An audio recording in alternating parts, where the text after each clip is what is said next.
two bruxism type. So general population, actually we only encounter 8.6%, and these diseases will decrease with age. Okay, so sleep bruxism in children is higher than in adults by percentage of 30 to 49%, and sleep bruxism was diagnosed more in girls compared to the boys, but as they grow older, as they achieve actually the adolescent age, so boys actually will become more prevalent compared to the girls in terms of having bruxism. So up to the 22% boys actually will have a bruxism. So pathophysiology, actually what is happening? So how actually it's occur? So if actually for the awake bruxism, it's already as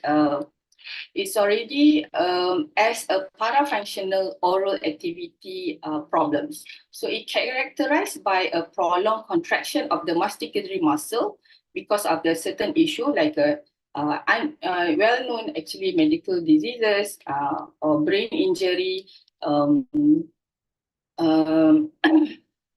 medication deficient states, and it will exacerbated by anxiety and poor stress management. Okay. Meanwhile, with the sleep bruxism, okay, it characterized by episodes of rhythmic masticatory muscle activity, or we call it as a RMMA in the masseter and especially in the temporal muscle.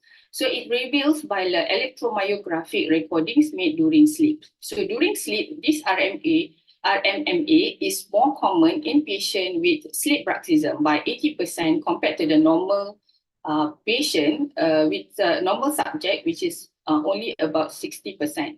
Okay, so sleep bruxism can be identified when actually the RMMA is more frequent. So while happening during sleep, so for the normal children or for the normal patient, this sympathetic nervous system actually will be low, and the parasympathetic nervous system will be high. But actually, even it's contradict with the patient with the sleep bruxism. So even though it's increased the sympathetic nervous system, and that it will activate the EEG cerebral cortex as an alpha wave, and then actually it will increase the frequency of the cardiac and respiratory, and together with that, actually, it will excite actually our muscle of the mastication. So there is a series of physical changes over time related to the microarousal, and it's been suggested as a mechanism of RMMA and sleep bruxism. Okay, so this RMMA is 3 times more common and more intense in patients with the sleep bruxism. Okay, so you need to understand about the sleep structure. It's what is the relation with the sleep bruxism.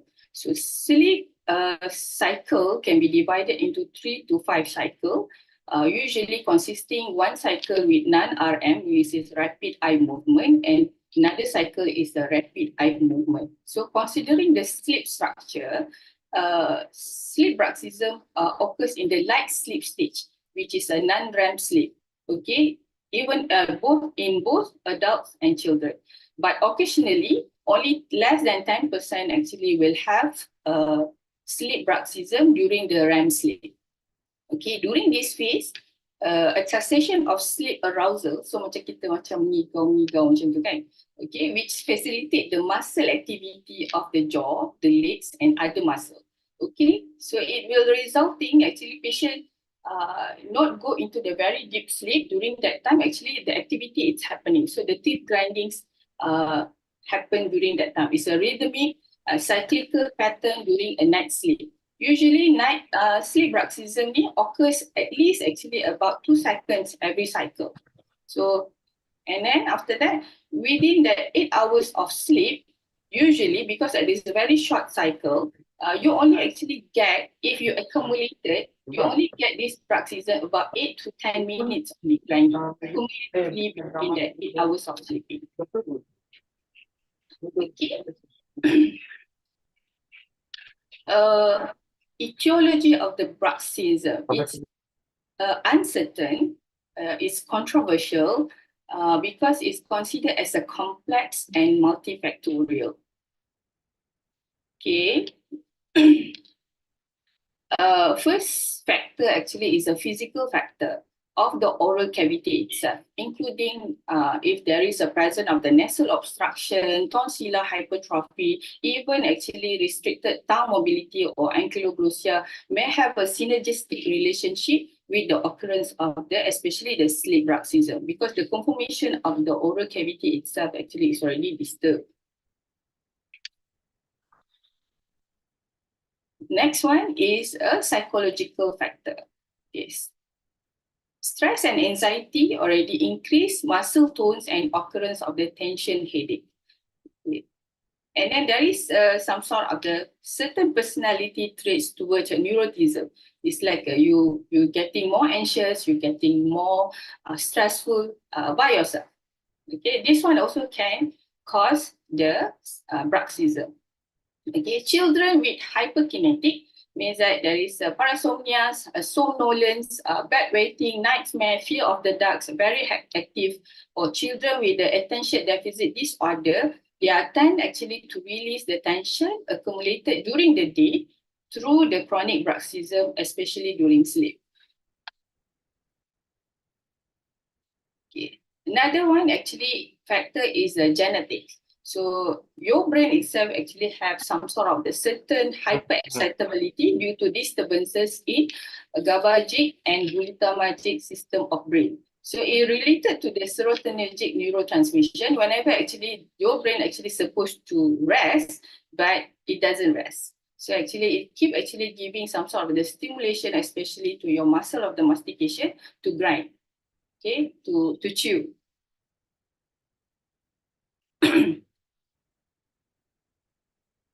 So another factor is actually patient with the epilepsy, patient with the dementia, patient with the Parkinson itself also commonly have a bruxism. Commonly have, especially as a awake bruxism. Okay, dia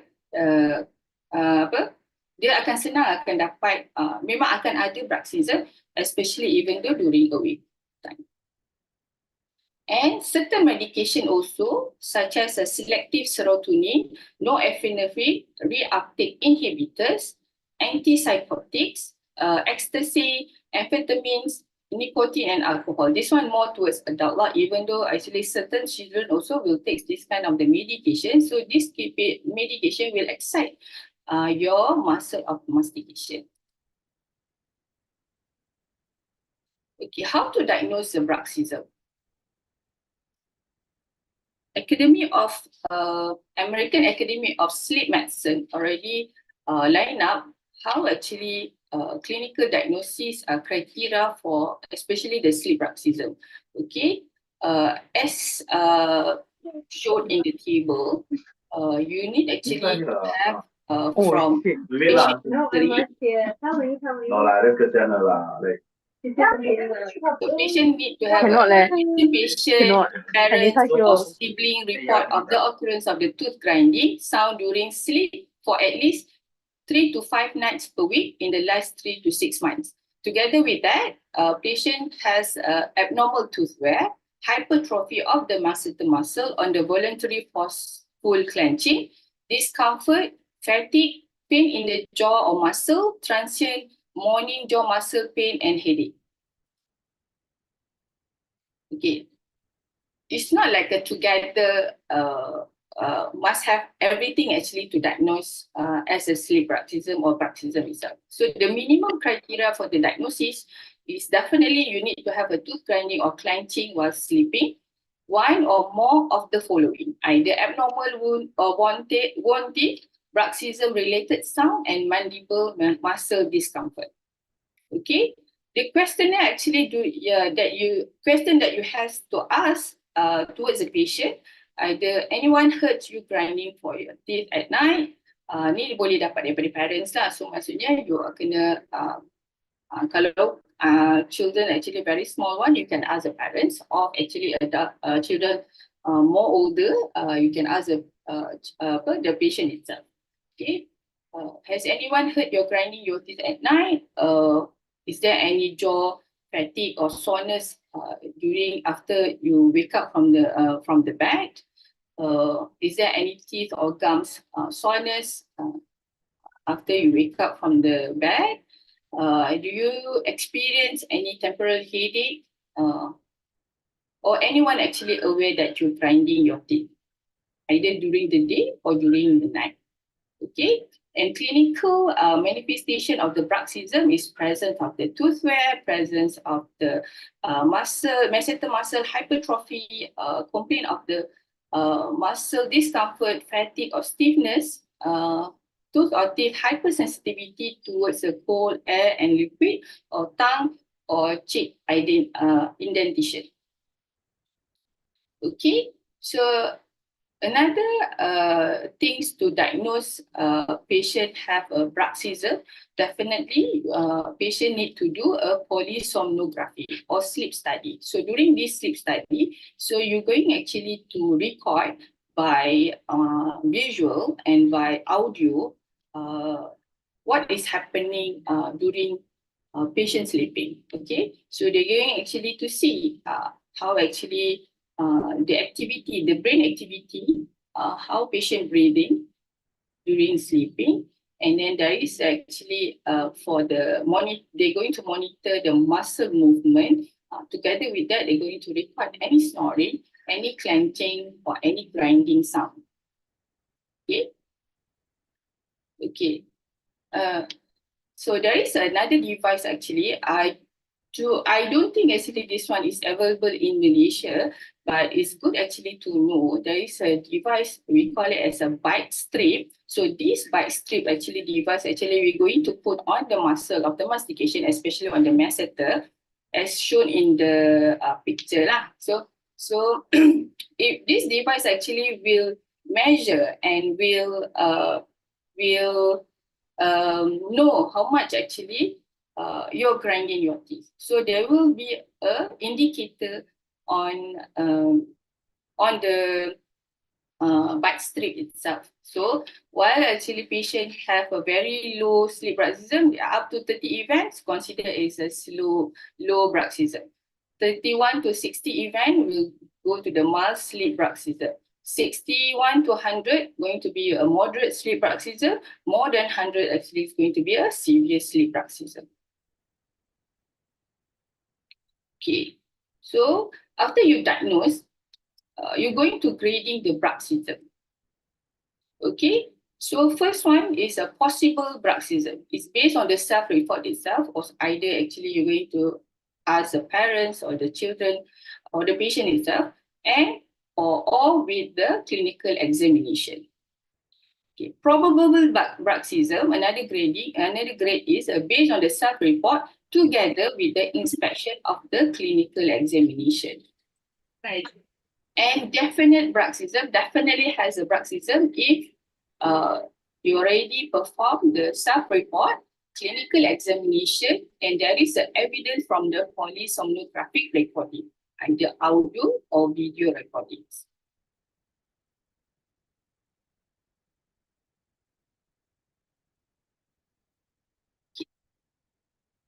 So bruxism itself actually giving a lot of the problem, okay? A lot of the complication towards the child, towards the patient itself. Okay, patient might experience the headache, head pain, especially at the forehead area, temples, migraine, sinus type of the headache. There is a pain on the eyes. They feel have ear problems. Can hear actually the buzzing sound. May decrease the hearing as well. Have a ear pain or earache. Vertigo, dizziness, and then the common one is a jaw problem. Patient might have a clicking problem, pain on the muscle, means pain during a mouth opening or closing, neck problem, throat, mouth discomfort, inability to open mouth smoothly, and cannot find actually on stable occlusion. Actually, patient might have attrition, gingival abrasion, and gingival recession. So these are the adverse effects of sleep bruxism or bruxism itself on teeth in children.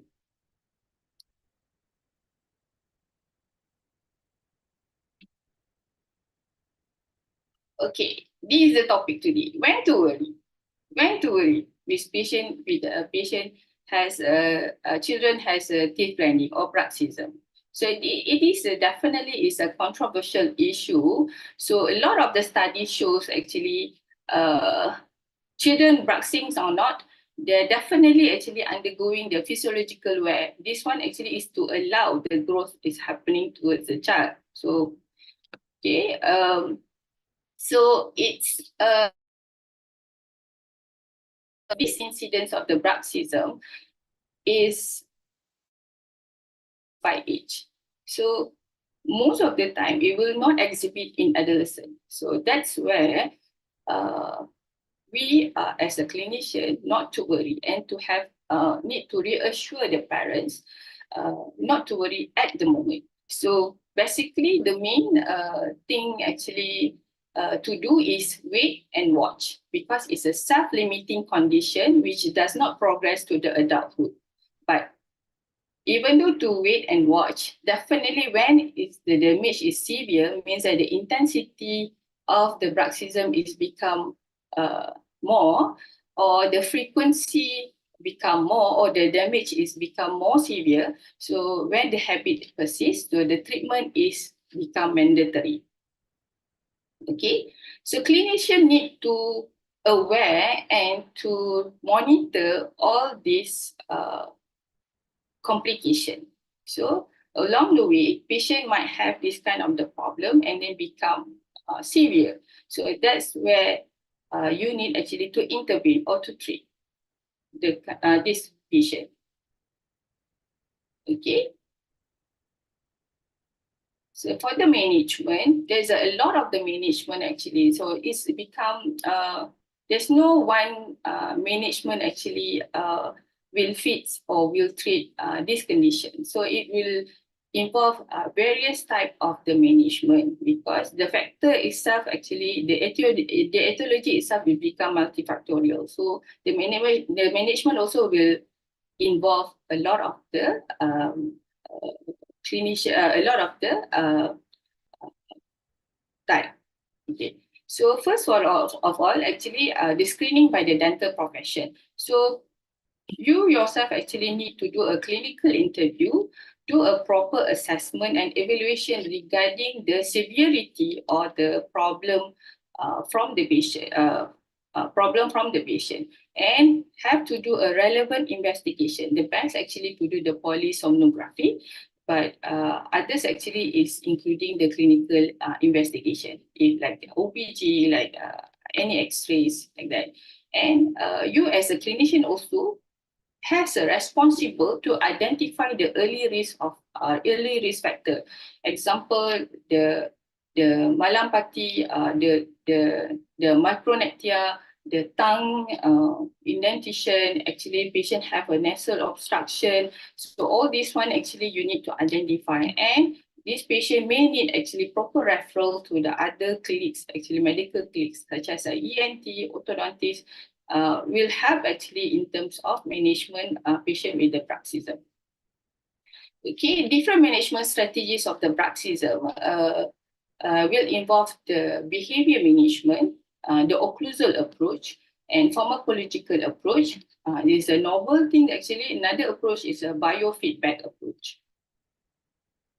Okay, for the physiological or behavior, you need actually advise patient to change the undesirable habits, such as actually don't bite any hard food, any chewy foods. How actually to bite in the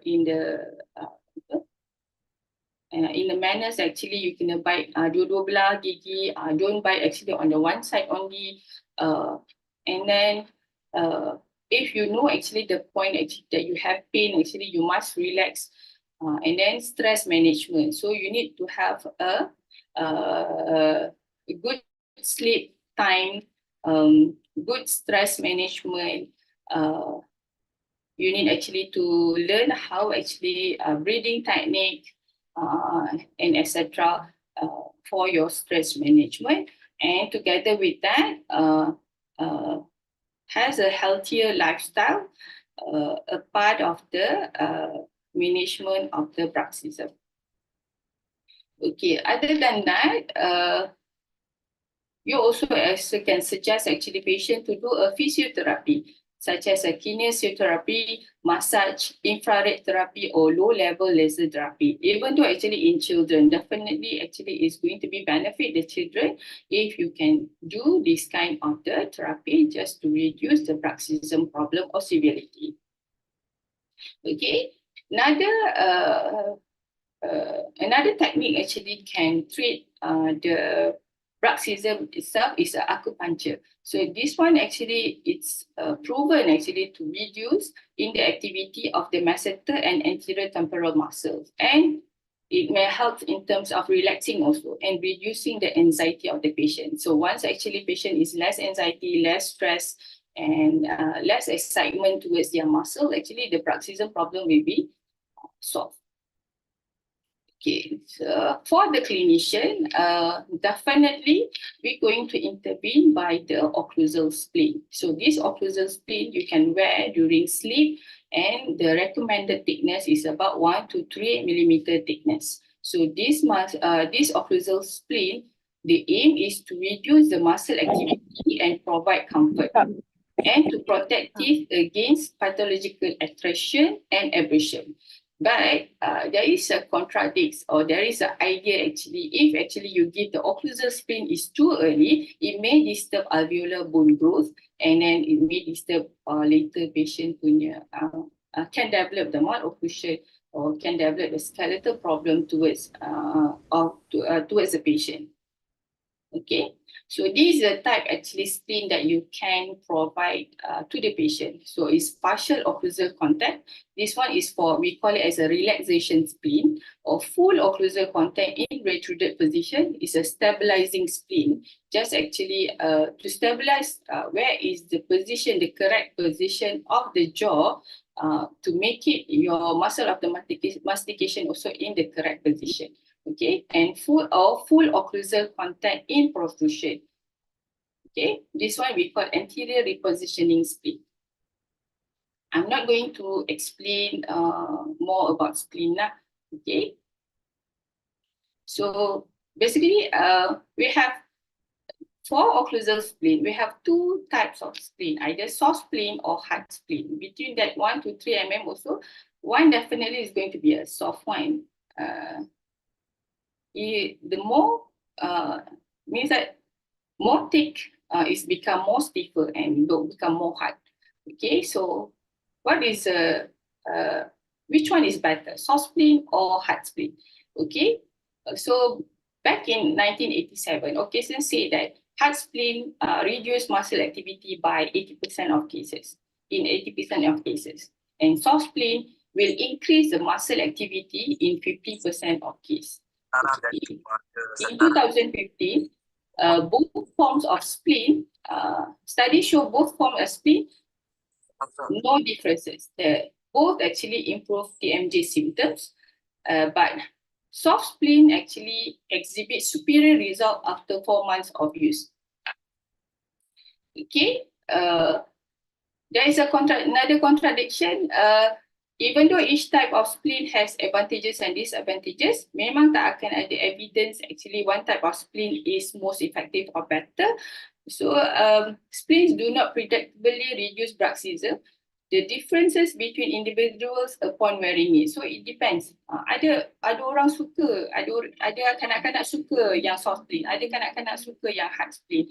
Okay, but long-term wearing may lead to permanent occlusal changes, and it should be avoided, or patients should be carefully monitored for occlusal changes. This one actually is your responsibility. Whenever that actually you prescribe a spleen, definitely you need to review, because not all spleen actually giving some sort of the advantage. Okay, it may come with the complication as well. Okay, Same goes to the study in 2022. Both splints are effective in reduction of pain, clicking, tenderness, and increase in mouth opening.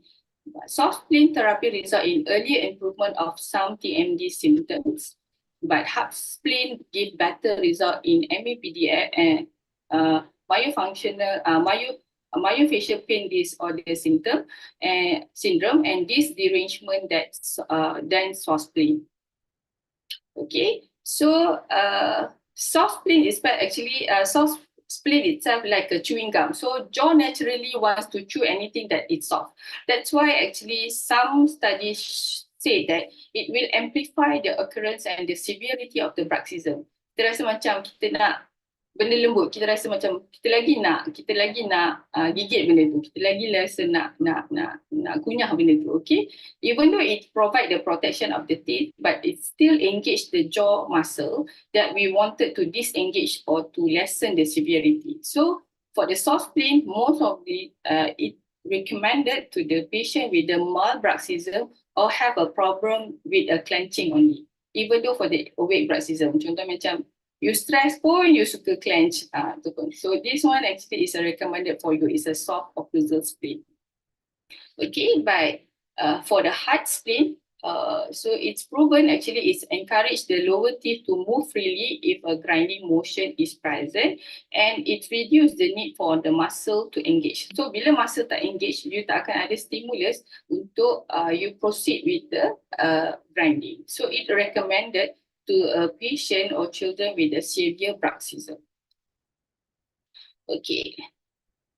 Another management is definitely by pharmacological. So means that you can prescribe a certain medication towards a patient, such as a muscle relaxant, sedative, anxiolytics, just to reduce the activity of the muscle. So, and then like a patient with the TMJ-PDS, sama je medication dia. It's either diazepam, clonazepam, metocarbamol, baclofen, zolpidem, and certain others is a dopaminergic agents or beta-adrenergic agonist, antidepressant, even actually is a botulinum toxin. But even said that, all this medication, you have to liaise with our medical colleagues. Either is it possible actually to give in certain condition okay, if patient definitely needed the medication.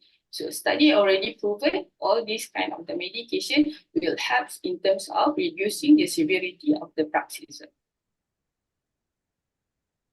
Okay, there's another one actually is a new kind of the management towards a bruxism problem. We call it is a biofeedback approach. Biofeedback means that if you already have a problem, so they will give another stimulus actually for you to remind yourself actually to stop the deleterious habit, and then eventually it will stop later. It will stop the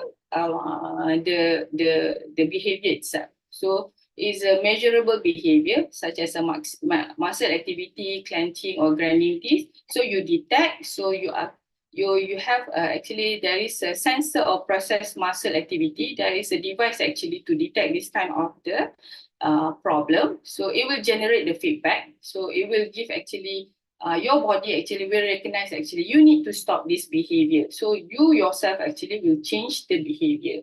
Okay, this one actually it's quite a new thing. So contohnya macam you ada jump, so you alert itself. Actually they can measure. So it means like that if you got more bruxism problem, more grinding problem macam tadi lah, means that more than 100 times actually they will alert you. Sebenarnya jam ni akan bagi alarm dekat you. Okay, you already clench or you already grind your teeth actually more than it's supposed to be. So you need to wake up or you need actually to alert and stop the behavior. So you just alert and try to change the behavior lah. Okay, it's a few things like dia ada jam, dia ada alarm. But the bad things about this one, because if actually it happens during your sleep, so you keep awake, you keep actually awake from your sleep. So you might you cannot get enough sleep lah. So means that after that actually you're going to be a lethargy, you feel tired. So there is a drawback from this kind of the management. Okay, but you can find further about these biofeedback approaches. Okay, so I think towards the end already. So for the take-home message, even though these problems are considered in children not so common and giving a lot of problems, but it still can influence the quality of life of the children. So if actually you encounter the problems in the children, so the disorder should be assessed by a multidisciplinary team that includes a dentist, psychologist, and medical specialist. Okay, by then I think that's all for me. These are all my references. Thank you. Thank you, Dr. Swaliza, for a very enlightening discussion. A huge thank you for sharing such a valuable insight. So I guess it's clear from today's session that this is a topic of great interest and important to many of us. So I would like to open the floor for question. For questions, I think I give is either too fast or too slow because I only actually prepare for 40 minutes lecture lah. It's fine. It's good, Dr. Riza. So actually we have one question here from Nadiatul Akmal. Hello, Dr. Riza. Thank you for your amazing lecture. I do have a question. When and how long do we advise the patient to wear the splint? Basically, actually, there's no time limit for that. So you have to actually to monitor the grade. Means that the patient punya improvements. So you already actually consider this patient as a severe bruxism. So it's going to be like there must be an improvement improvement instead of the symptoms, instead of so patient sendiri kena rasa bila dia rasa macam dah okay, ataupun you sendiri actually evaluate actually the patient actually become improved. That's the way, that's the time actually you can stop your treatment. All right. So basically, there's no regime Kita fixed. tak ada fixed regime. That's why regime. Patient macam ni kena ada long term monitoring. All right. Thank you, Dr. Riza, for that. Oh, there's so many questions here. Second question from Dr. Anissa. For the splint, which one is preferable, upper or lower or both? Oh, okay.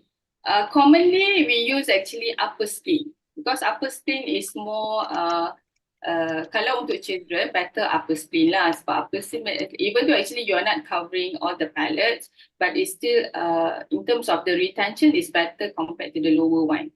Because lower one, kalau kita cakap pasal children, kita takutlah tertelan ke apa.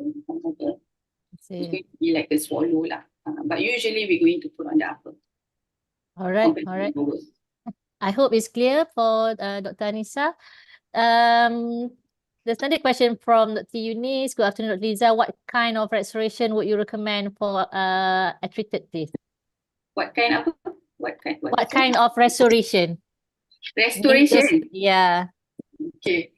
So for the restoration, definitely for children, you have to give the best. I will say actually, because if you can do a composite restoration, is good actually to do because the wear properties actually is lesser, or stainless steel crown. So but this kind of the restoration ni tak ada, there's no preferences. There's no preferences. It depends on what kind of the problems that you have. As long as if actually you think your patient have a severe bruxism, definitely after you do a restoration, you can provide with the occlusal splint just to protect the teeth surfaces. Okay. All right. So another question, how often should we change or replace splint in children, especially those in mixed dentition phase? Whenever actually the splint is, I guess you already answered. Definitely you have changed lah. Sebenarnya whenever they actually, definitely if you provide the soft splint, usually soft splint easily tear and wear. So you definitely will change it more frequent compared to the heart spleen.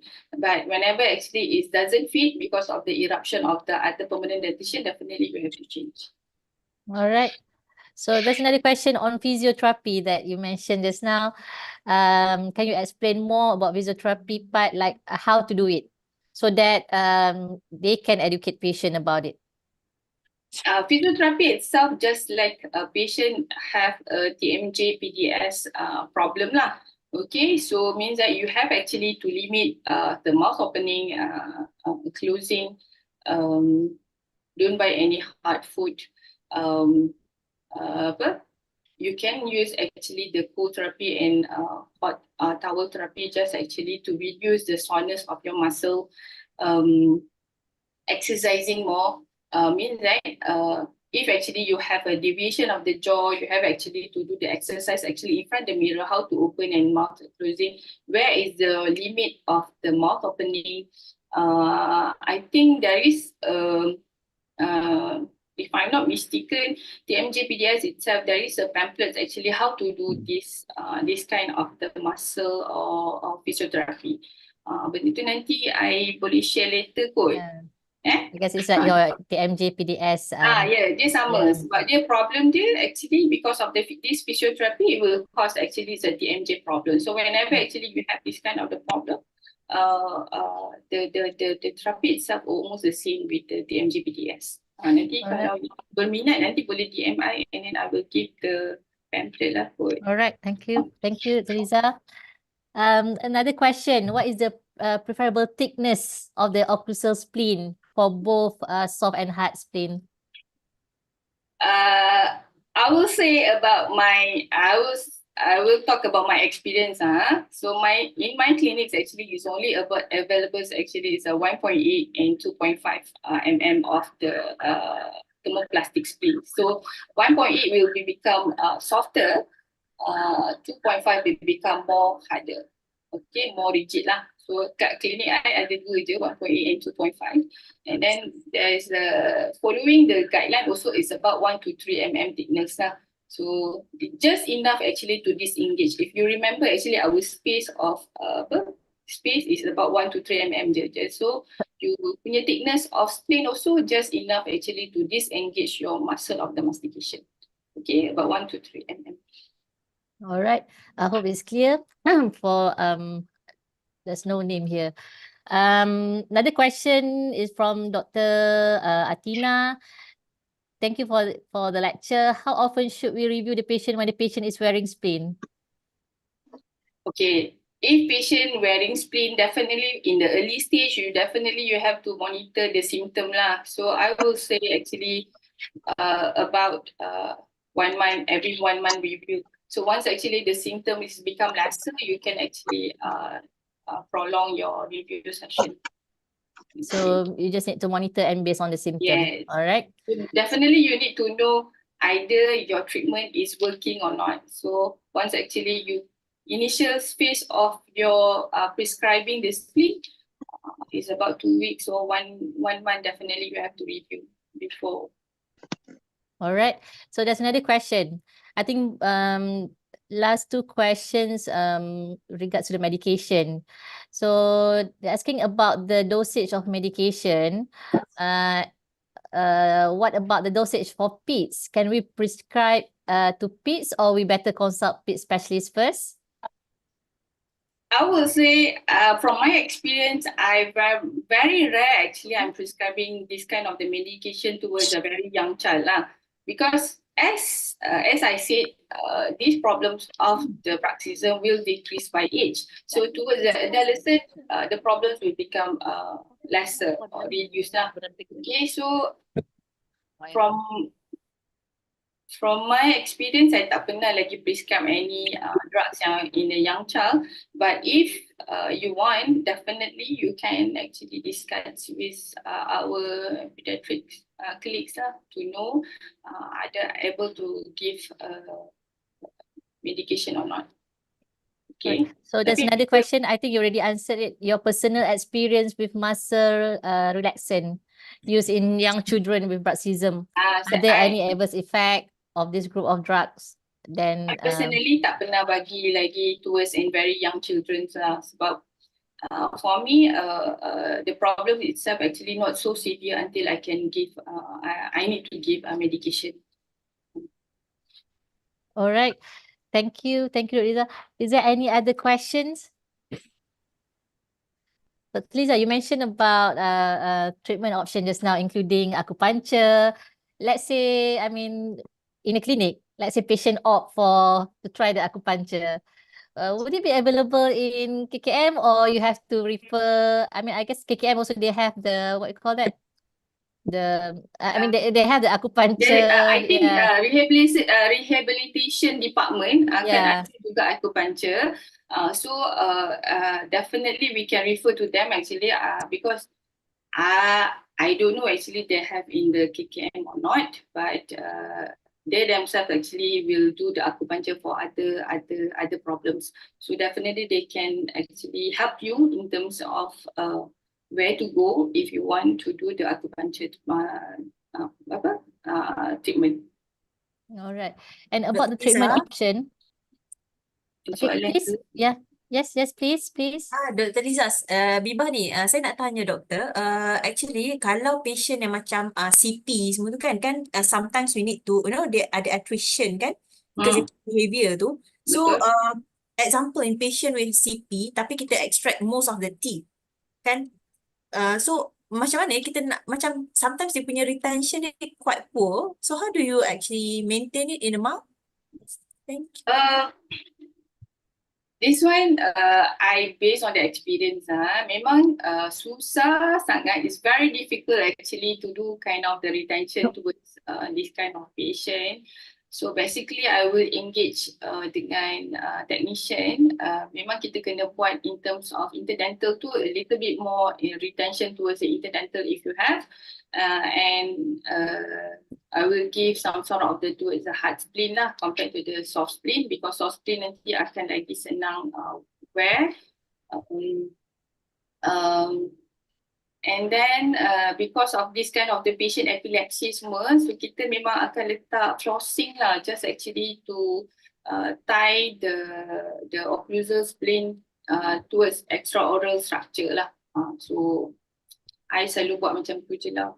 Dr. Liza, kalau macam just my own opinion from my experience doing NAM kan. So kayak kita nampak kalau kita letak macam hook dekat spleen tu, and then we put the elastic and then tie it to the cheek ke, agak macam okay tak? Boleh juga. Tapi kalau hook tu, any hook actually will cause, kita afraid actually will cause some sort of the lacerate the buccal mucosa ke anything kan. So basically I usually use any floss je lah. I just actually do a hole and then after that tie it with the floss and then stick it actually extraorally. Thank you. Okay. Thank you, Dr. Bibah. Any question from the floor? You can unmute yourself or you can post in the chat box. Dr. Liza, I think one more question. Let's say parents, sometimes when we give reassurance to parents, like, oh, this condition, you can just wait, it will stop, by itself or something like that. So parents will ask, how long should they wait? I mean, so is there any, study or anything that can help us or can, facilitate us to answer the question, how long usually, for monitoring? Okay, basically in the study says actually I will decrease once patient reach adolescent age lah, so about 11 to 12 years old macam tu kan. So you can wait until that or you can, apa tu? You can wait until reach the adolescent, ataupun definitely macam I cakap tadi, you have to monitor the sign and symptoms. So once patient, because the effect itself towards the primary dentition, we are not so worried much. Kita tak worry much lah kan. So once actually patient has a permanent dentition and then you see actually the signs of the attrition, abrasion, any problems actually, then you can start the treatment itself. So how much to it? Yeah, it's Difficult to answer, but yeah, just based on difficult to answer. That's how to Yeah. say. It's definitely you have to monitor the symptoms. Yeah. Time So can say. reassurance with the monitoring. So Yes. there's another question from Dr. Michael, I guess Michael Shumoto. Hi, thank you for the informative, Farina. Could you explain more regarding hard and soft spleen? Is hard spleen same with the Essex retainer? Hard spleen. As I And should, it depends on what kind. I share balik presentation tadi. I will share yes, the please. Yeah. presentation. So means that it depends on what kind of the problems you want. You want the relaxing one. You want actually to do the adjustment towards the position of the mandible. So there is a type of spleen. So I think I dah tunjuk yang type of spleen tadi kan. I show normal occlusal spleen, normal heart spleen like occlusal spleen macam yang normal spleen yang kita selalu buat, yang you already you usually do. But other type of spleen depends on what problems actually you want to correct. So it's either that, as I said lah, it's either relaxation spleen, you want to readjust actually the position of the mandible itself, or you want actually to adjust the occlusion itself. So he's asking whether is the hard spleen same with the acid retainer?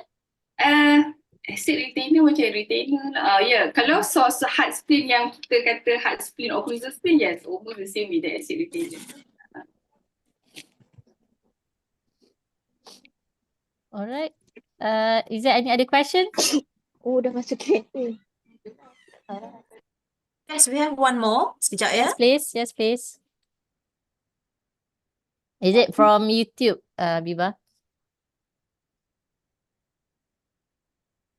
Hi doctor, can the children wear retainer if they are in the mixed dentition? Yes, you can. But bear in mind, tell the parents if actually once other permanent teeth erupted and then the spleen, you need actually to change the spleen frequently. Okay, sometimes actually the spleens come with the cost as well, right? So usually parents not happy with the cost lah kan, kalau you keep actually changing the spleen. Even though in the KKM also it will charge about 25 to 50 ringgit per spleen. Oh, okay. Okay. So I guess maybe they thought that, when it comes to KKM, it would be, it's cheap. It's cheap, relatively cheaper. Yes, it's cheap relatively towards compared to the private one, but it's still need to be charged. Yeah. There is a charge for that. All right. Thank you so much, Dr. Riza. Is there any other question? Biba, is there any question in YouTube or? At the moment, no more. Okay. I think that's Yeah. Thank you so much, Dr. Riza, for very outstanding talk. So if you have any other further question, yes, please feel free to email us at officialmapd@gmail.com, and I'll make sure that your question get forwarded to our wonderful speaker. So I guess just a gentle reminder before we all head off. Please don't forget to fill out your attendance link. I think you can get the attendance link from the chat box.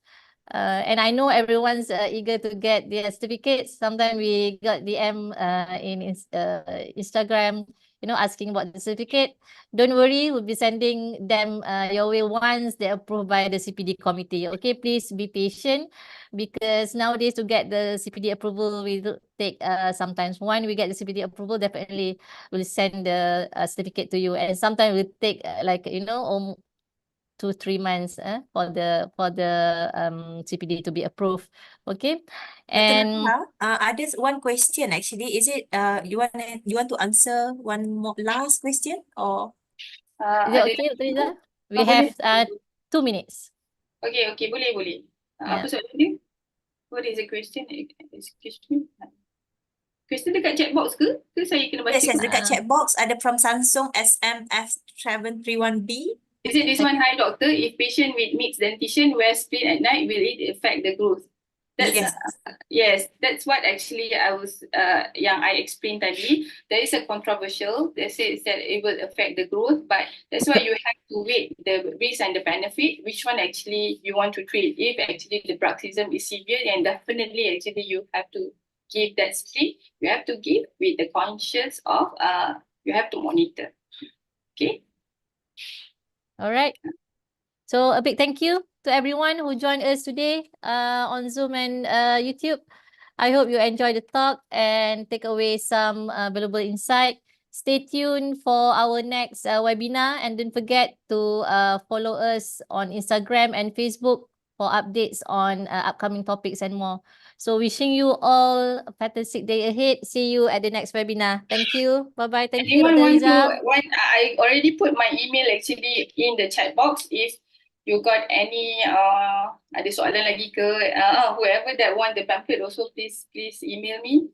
Yes. Okay. Dr. Liza is so generous putting her email here. You can, contact her for All right. more information.